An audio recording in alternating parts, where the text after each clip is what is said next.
Welcome to Biography with Plutarch, where we embark on a fascinating journey through the lives of extraordinary individuals to uncover the essence of their character and the timeless lessons they impart. Today, we delve into the life of Ralph Waldo Emerson, one of America's most influential thinkers, writers, and philosophers, whose profound ideas on individualism, nature, and spirituality continue to shape our understanding of the human experience. As we step into the world of 19th century Boston, we find ourselves in a city alive with intellectual curiosity and cultural transformation. The air is filled with the sounds of horse-drawn carriages, the smell of wood smoke and freshly baked bread wafts through the streets, and the Old North Church stands tall, its historic steeple a testament to the city's rich heritage. It was here, on May 25, 1803, that Ralph Waldo Emerson was born in a small house on Chauncey Street, nestled in the heart of Boston's bustling community. His father, William Emerson, a minister at the Old North Church, and his mother, Ruth Haskins Emerson, welcomed their young son into a family that valued education, spirituality, and intellectual pursuits.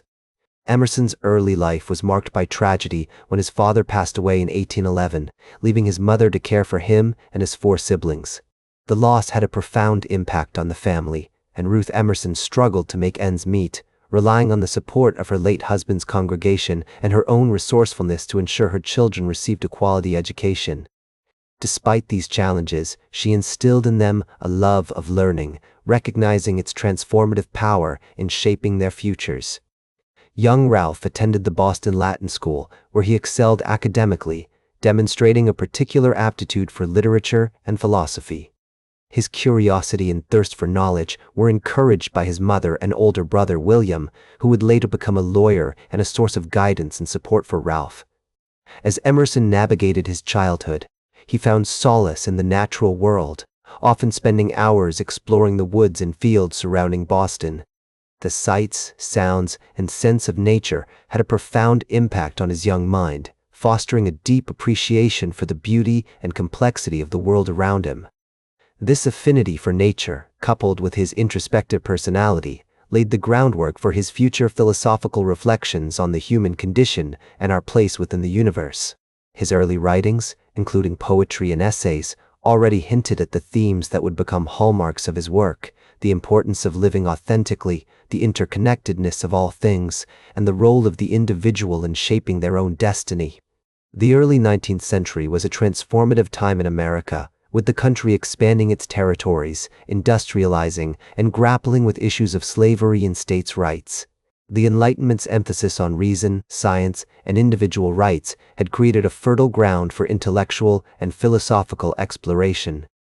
The Transcendentalist movement, with its focus on individual intuition, nature, and the spiritual dimension of human experience, was beginning to take shape, and Emerson found himself drawn to its core principles.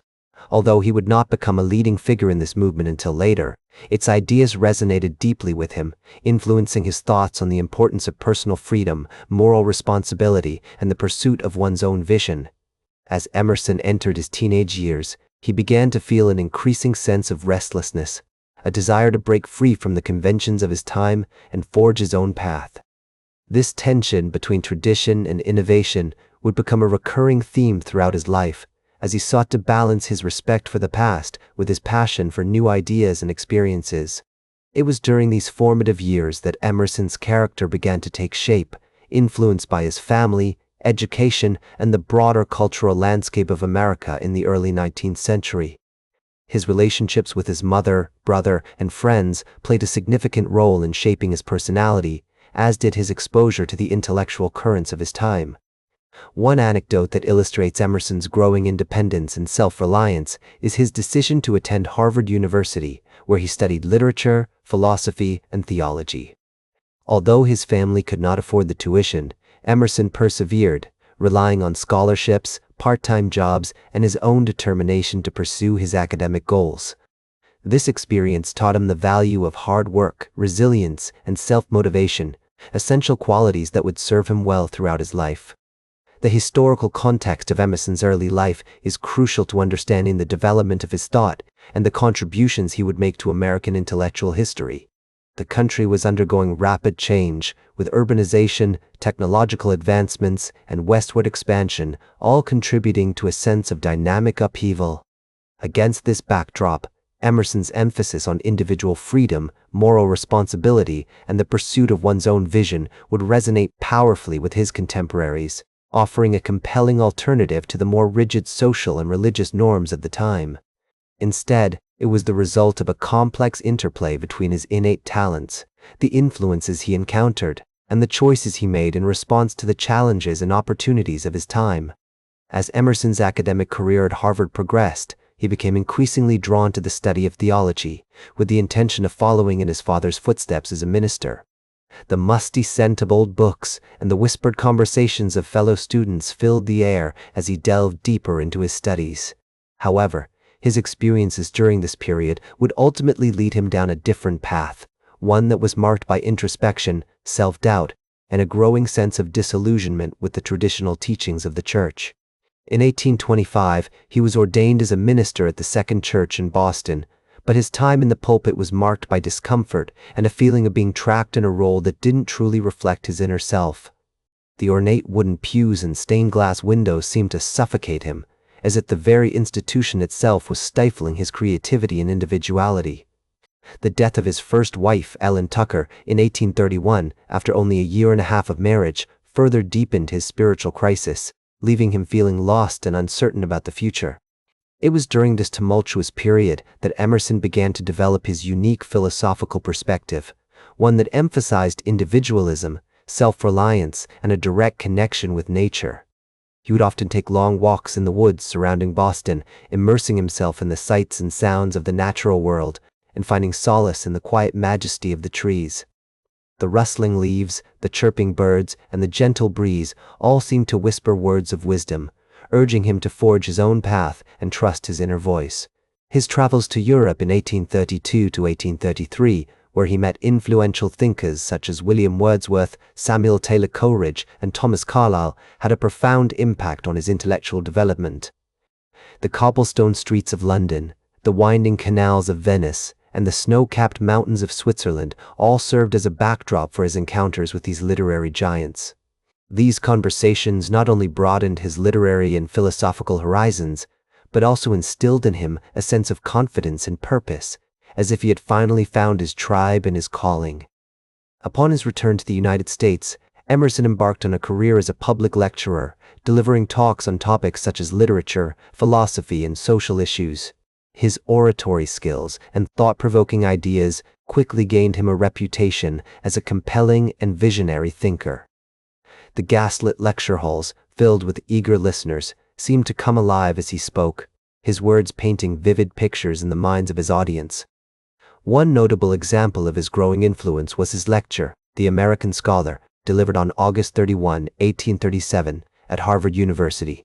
In this seminal address, Emerson called for a new era of American intellectual independence, urging his audience to reject the stifling influence of European tradition and forge their own unique cultural identity. As he stood at the podium, surveying the crowd of young scholars before him, he felt a sense of pride and purpose, knowing that he was helping to shape the minds of future generations. The words flowed from his lips like a river, carrying with them the power to inspire, to provoke, and to challenge. He spoke of the need for American thinkers to break free from the shackles of conventional wisdom, to explore new frontiers of thought, and to create their own unique cultural landscape. As the years passed, Emerson's reputation as a leading figure in American letters continued to grow. He became a central figure in the Transcendentalist movement, alongside like-minded individuals such as Henry David Thoreau, Margaret Fuller, and Walt Whitman.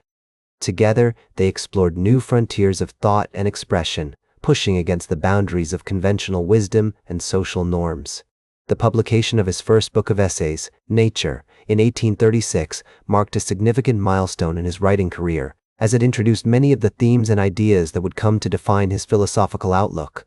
Emerson's relationship with Thoreau, in particular, was a fruitful and enduring one. The two men shared a deep love of nature, a commitment to individual freedom, and a passion for social justice. When Thoreau embarked on his famous experiment in simple living at Walden Pond in 1845, Emerson was a frequent visitor and supporter, offering encouragement and intellectual stimulation as his friend navigated the challenges and triumphs of this radical venture. The two men would often take long walks around the pond, discussing everything from philosophy to literature to politics. The trees seemed to lean in, as if listening to their conversations, as they explored the intricacies of human nature and the natural world.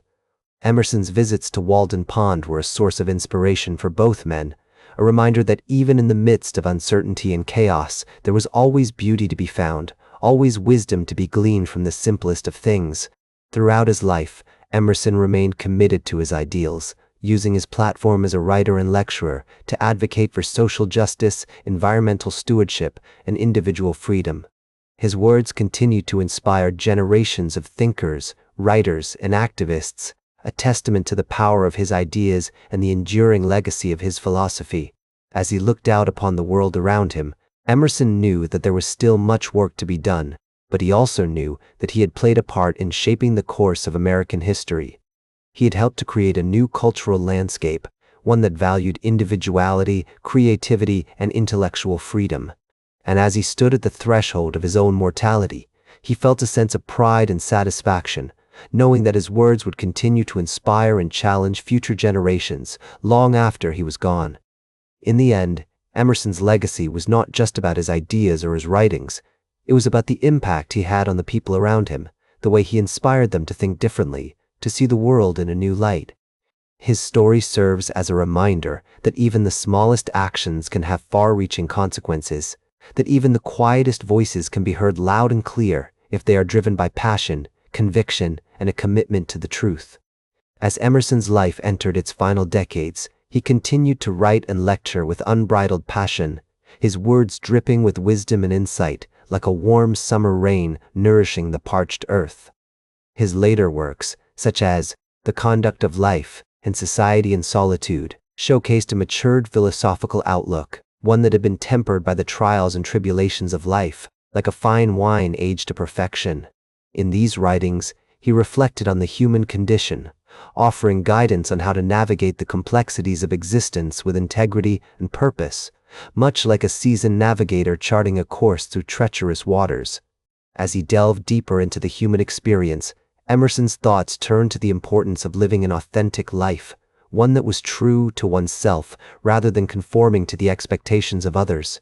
He wrote, "To be yourself in a world that is constantly trying to make you something else is the greatest accomplishment," a sentiment that encapsulated his unwavering commitment to individuality and self-expression. This idea was not merely a philosophical notion, but a deeply personal conviction, born from his own struggles with identity and purpose. As a young man, Emerson had grappled with the expectations of his family and society, feeling pressured to follow in the footsteps of his father, a minister. However, he had ultimately chosen to forge his own path, embracing his unique perspective and voice, even when it meant facing criticism and ridicule. Despite his advancing age, Emerson remained a sought-after speaker, and his lectures were met with great enthusiasm by audiences across the United States. He traveled extensively, sharing his thoughts on education, politics, and social justice, inspiring and provoking his listeners in equal measure.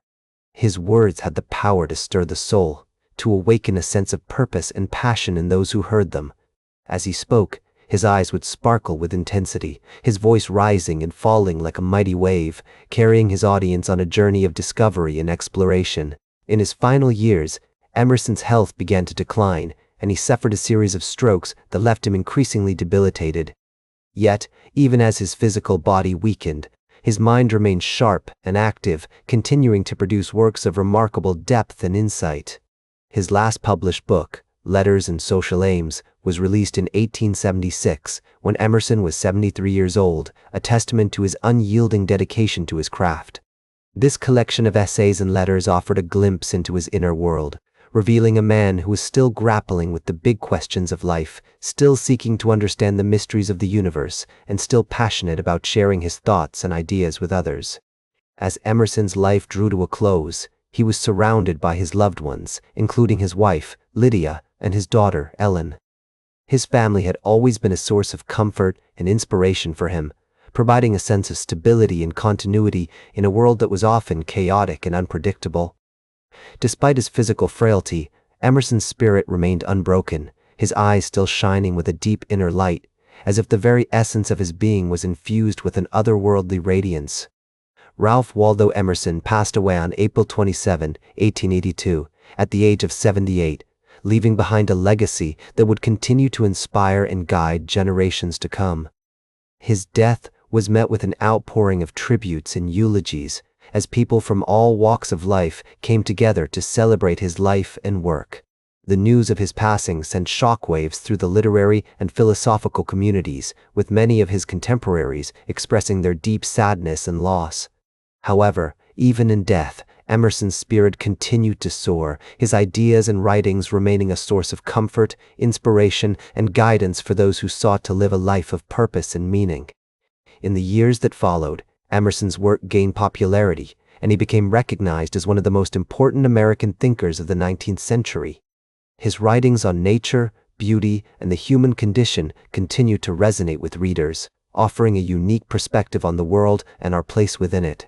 As people delved deeper into his works, they discovered a profound sense of wisdom and insight, a deep understanding of the human experience that was both timeless and timely.